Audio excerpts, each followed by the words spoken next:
A gente vai mudar um pouquinho de assunto, a gente vai falar um pouquinho sobre vida, sobre o nascimento. E um quadro tão bacana é o nosso quadro Bem Viver. Nós vamos falar sobre um assunto muito importante, que é sobre o parto humanizado. E olha, gente, que é muito importante para a gente falar, para a gente aprender sobre o que é, né?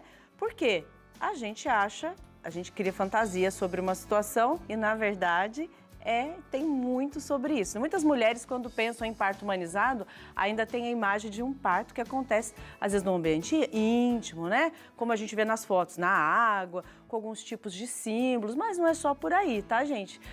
Para falar sobre esse assunto, eu recebo com muito carinho aqui hoje a doutora Bruna Hashimoto, que vai explicar pra gente o que é o parto humanizado. Obrigada. Bom dia, doutora. Bom dia, Dani. Tudo bem? Tudo bem, você? Tudo certo. Que bom. Doutora, vamos lá, né? Começando do início, né? O que é o parto humanizado? Olha, o parto humanizado, ele é um parto que vai se basear em 3 pilares. Tá. Né? A humanização ela é baseada nos 3 pilares, que é o protagonismo da mulher. Né? Ela quer dizer o quê?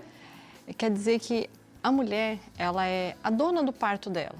Tá. É ela que tem que ter todas as informações, é ela que tem que ter a decisão de algumas coisas, baseada em conhecimento.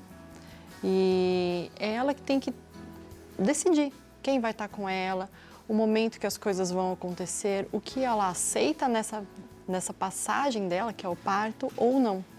Então, o protagonismo da mulher, ele é fundamental. Né? Ele é um dos pilares da humanização. Da humanização. E os outros pilares? O acolhimento. Né? A gente tem que acolher essa mulher, esse momento que ela está passando, não só pontualmente, mas tudo que ela tem de história de vida. Se acontece algumas vezes um trauma anterior, histórias da família, quem é a pessoa que está ao lado dela, o que ela tem de rede de apoio.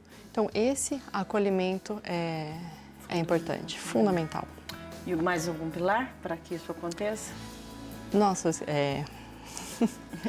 o protagonismo, o acolhimento. E também uma equipe que possa, talvez, né, doutora? Porque a gente tem a gente cria essa fantasia do humanizado, que ele vai ser sem dor, que ele vai ser lindo, né? Às vezes também tem, gente, aquilo que idealiza, né, de um parto e que é diferente da realidade. Como a doutora explicou, o parto humanizado, então, não está ligado diretamente a como vai ser o procedimento, é isso? Não está ligado ao tipo de parto. Tá. Né? Eu posso ter um parto normal, humanizado. Que é vaginal. Um parto, é isso que fala? Assim? O parto vaginal. Tá. Né? Ou eu posso ter um parto cesárea humanizada. Como ter um parto cesárea humanizado? A partir do momento que a mulher tomou essa decisão, ou que ela precisa desse tipo de parto, porque existem algumas condições médicas que precisam desse tipo de parto. Tá. E que eu proporciono a ela toda essa independência, todas as informações que ela precisa para entender o processo pelo qual ela está passando, eu já estou humanizando esse parto. E aí, no momento do nascimento, assim como no parto normal, eu posso fazer também no parto cesárea, as coisas que são tradicionais do parto humanizado. O contato pele a pele, a hora de ouro do neném, a amamentação antes da primeira hora de vida, né? Eu posso proporcionar que a mãe veja o nascimento desse neném, porque ela não precisa estar sedada. Ela pode estar com o braço solto. Assim como ela tem essa liberdade de movimento do corpo no parto normal, no parto cesárea ela vai estar anestesiada, porém ela tem a liberdade de poder se movimentar, segurar o seu neném, se as condições do recém-nascido forem apropriadas. Ai, que ótimo! Então, se tiver um nascimento com tudo bem, se precisar ser uma cesárea programada, ou mesmo numa cesárea intraparto, que a gente chama, estava indo tudo bem para um parto normal e alguma coisa acontece fora do planejado, ou alguma emergência, e eu preciso de uma cesárea, ela é chamada cesárea intraparto, eu posso ter essas condições. Eu posso clampear o cordão, ou seja, cortar o cordão do neném após a parada do batimento do cordão. Então, tem algumas coisas na humanização que tanto faz se eu tiver um parto normal ou um parto cesárea. Muito legal. Essas medidas que você está dizendo, doutora, né, que parece ser que as pessoas talvez nem sabiam, né, nem saibam que existam, e que, na verdade, faz uma diferença muito grande para o bebê e para a mãe. Faz diferença para a vida toda. Para a vida toda, Para a vida né? toda. Gente, olha isso que interessante. Alguns movimentos durante o parto, algumas medidas, né? Mudam completamente a vida do ser humano. Mudam. Porque assim, é naquela primeira hora de vida que o neném vai ter o contato com a mãe, que a mãe vai conseguir segurar o seu neném. Ali se estabelece um vínculo de afeto, de amor. Então, é super importante. O aleitamento na primeira hora vai fornecer a energia que o neném precisa, anticorpos, vai estimular com que o leite materno tenha a sua descida natural. Então, tudo isso faz muita diferença. E aí, quando você começou a falar sobre a importância da mãe ter conhecimento, né? Hoje em dia, parece que existe um movimento que as mulheres buscam mais conhecimento e outras que deixam acontecer naturalmente, né? Mas qual é a importância, doutora, da mulher buscar, assim que ela sabe da sua gravidez, tem notícia do seu positivo, ela começar a buscar e aprender, se aproximar mais? Hoje em dia eu falo que a internet facilitou tanto a nossa vida que é muito fácil buscar informação. Os cuidados com informações boas e informações ruins, mas assim que ela tem um positivo, procurar um pré-natal, um médico, uma assistência, uma enfermeira, uma equipe de parto com que ela se identifique. Porque nem todas as pacientes se identificam comigo, nem todas as pacientes vão se identificar com a minha colega. A linguagem com que cada um se comunica é diferente. Não que as coisas vão acontecer de maneiras muito diferentes, porém as linguagens de comunicação são importantes.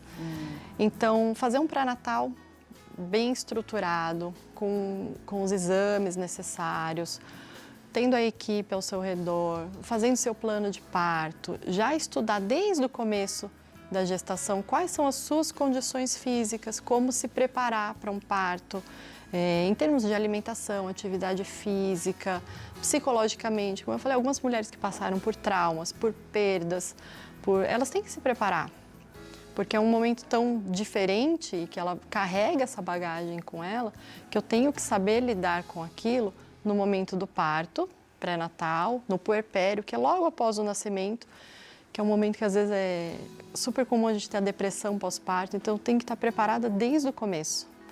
Tenho que me preparar o máximo possível. E a equipe é importante. E hoje as pessoas também têm um pouco assim, dificuldade às vezes, de encontrar uma equipe, né? Como que a gente faz, doutora? Como a gente pode buscar uma equipe? Existem caminhos, né? Porque hoje tem muitas opções. Hoje tem muitas opções, existem muitos caminhos. Tem hospitais, hoje o SUS proporciona isso. Proporciona. Né? A mulher às vezes não consegue ter o contato com a enfermeira, a obstetra e tudo antes do parto, mas no momento do parto no hospital ela está presente. Legal. Mas as mulheres que têm condição, a maioria das equipes hoje já tem o contato com os médicos. Quando ela inicia o pré-natal, que normalmente ela vai no médico primeiro, né, faz os exames, confirma a sua gravidez, e a maioria dos médicos já tem contato com algumas equipes e já fazem algumas indicações. Fora isso, aqui na nossa região, no Vale, a gente tem muitas equipes que trabalham em diversos hospitais. E se a mulher estiver muito perdida, direto em alguns hospitais ela consegue esse tipo de informação. Os hospitais mais humanizados, os hospitais que têm selos de acreditação, de amigo da criança, acreditações internacionais. Então, tudo isso facilita com que ela tenha esse acesso. Muito bom. E aí, tem muita mulher que escuta agora a nossa conversa aqui e fala assim, eu tenho tanto medo. Acho que a palavra que as mulheres mais dizem, né, é esse medo. É uma geração. A gente pode olhar uma geração anterior, que era muito comum, né? Na verdade, mais ou menos, né? A gente pode falar do parto, que era mais comum, um parto vaginal, mas não tão humanizado, né? Numa geração das nossas avós, por exemplo. Sim. Né? Um parto muito sem assistência. Isso. Eram partos muito em casa, quem faziam eram as parteiras, né? E quem acolhia essa mulher no momento do parto eram as irmãs, a própria mãe, as pessoas da família. Então, antigamente a gente tinha menos assistência hospitalar, menos assistência médica. Hoje, a gente vê essa mudança, a gente traz o parto para dentro do hospital. E logo que essa mudança aconteceu, eu acho que foi nesse momento que perdeu-se um pouco a humanização. E agora a gente está nesse reencontro. É, verdade. Você falou bem, perdeu um pouco a humanização, mas está no reencontro. A partir do momento que a gente trouxe o parto para o hospital, a gente melhorou a segurança materna e a segurança fetal. Então, a gente tem menos mortes, a gente tem menos complicações. Então, tudo isso é um passo gigante no nascimento. Porém, agora que a gente estabeleceu isso, condutas adequadas, protocolos, a gente está trazendo de volta a humanização. Por isso que a gente está nesse movimento de humanização tão grande. Então, as equipes, a enfermeira, trazer a doula para dentro do hospital, que é a pessoa que a mulher escolheu para estar ali presente com ela, sim, além do seu familiar, que normalmente é o marido, mas que às vezes pode ser a mãe, pode, sim, ser a tia, uma sobrinha, pode ser que ela confia, alguém que ela confia, bem, que ela esteja à vontade. Mas sinta mais à vontade, né? Mas se a gente falar do parceiro em si, o padre estava aqui e falou assim, eu vou sair porque esse é assunto de mulher. E não é assunto de mulher, né? Não é. Do mesmo jeito que a gestante tem que ter toda essa informação, quem acompanha ela, o núcleo familiar dela, a rede de apoio dela, tem que estar ciente da decisão que ela tomou. Tem que ter informação suficiente para não julgar essa decisão, porque ela está tomando uma decisão baseada em informações que ela teve, em processos que ela já viveu. Então, a família, o marido, né, o acompanhante, toda essa rede de apoio tem que ter a mesma informação que ela, para não haver esse julgamento, para não haver É muita coisa, né, para a mulher se coisa. defender, né? Para ela se proteger, para ela se organizar dentro de uma situação tão sensível, tão nova para ela, né, doutora? Nova. Porque cada parto é diferente. Por mais que ela já tenha tido um filho, 2, 3, cada parto vai ser um momento diferente na vida dela. E é o que eu falei, a história de cada uma. Varia demais, varia demais. Então, é importantíssimo essa informação, essa decisão, para ela não precisar ficar se defendendo de ninguém. A gente está ali para acolher. Sim. A gente está ali para dar suporte e não para julgar. Exatamente. Eu acho que você fala aí também um ponto bom, porque para a gente apoiar, né? Mudar um pouquinho essa cultura de querer que aquela gestante tenha o parto que você queira, né? Isso daí é tão difícil porque o que ela mais precisa é de apoio para aquilo que ela se sente bem, não é? É isso mesmo.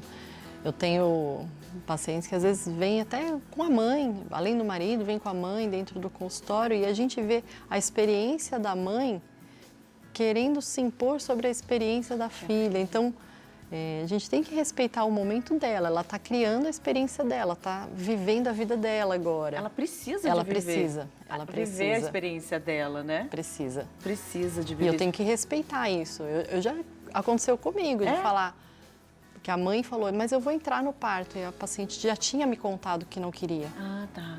E aí, às vezes, eu tenho até impedir algumas coisas.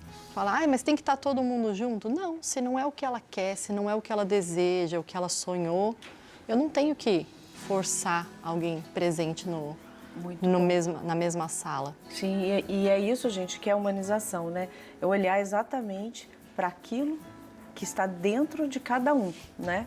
E a gente começar a permitir que isso aconteça. A gente, às vezes, espera muito do mundo que se humanize, mas depende de nós. Parte de nós, que é um parto mesmo, né? Doutora Bruna, muito obrigada. Eu que agradeço. Foi muito obrigada bom pelo conversar. Convite, pela conversa. Mais uma vez com a gente aqui. Eu espero que essa humanização atinja cada vez mais profissionais e que as pessoas cada vez mais procurem esse tipo de informação. Sem dúvida. Aprender, gente, aprender para a gente poder lidar melhor. É isso que é importante. Muito bom, doutora.